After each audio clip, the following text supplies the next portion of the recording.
कोंडागांव जिले के अनंतपुर थाना पुलिस ने धान के अवैध परिवहन पर बड़ी कार्यवाही की है। पुलिस ने धान के भरे 3 ट्रक को जब्त किया है। तीनों ट्रक में कुल 1300 बोरी धान लोड है। पुलिस ने बताया कि इन तीनों ट्रकों में धान भरकर अन्य राज्य उड़ीसा के जामरुंडा से कोंडागांव लाया जा रहा था, जिसमें 2 ट्रक कोंडागांव निवासी नवीन गोलछा और 1 ट्रक कांतू गोलछा का बताया गया।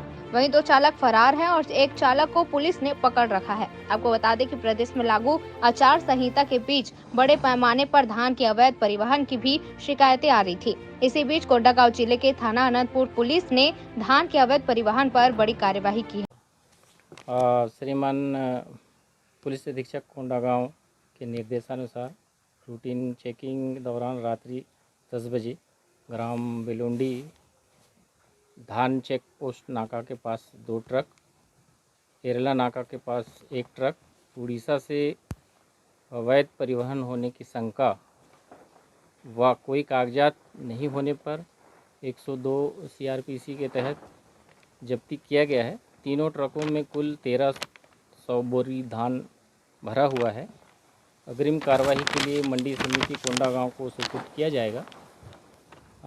अवैध परिवहन के संबंध में रोक हेतु सघन चेकिंग जारी है। सर 2 ट्रक नवीन गोलछा कोंडागांव का होना बताया है और 1 ट्रक कांतू गोलछा कोंडागांव होना ड्राइवरों के द्वारा बताया गया है। सर धान को जब्ती के कितने घंटे मालिकों का अभी तक यहाँ पे मालिक पहुँचे हैं? ये रात्रि में 2 ट्रक रात्रि में जब्ती हुआ है और 1 ट्रक सुबह जब्ती हुआ है। अभी तक कोई मालिक यहाँ नहीं पहुँचा है।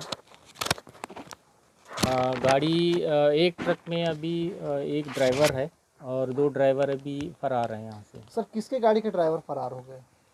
ये नवीन गोलछा के दोनों ड्राइवर जो है यहाँ से फरार हैं और 1 ट्रक। कोंडागांव से राम कुमार भारद्वाज की रिपोर्ट।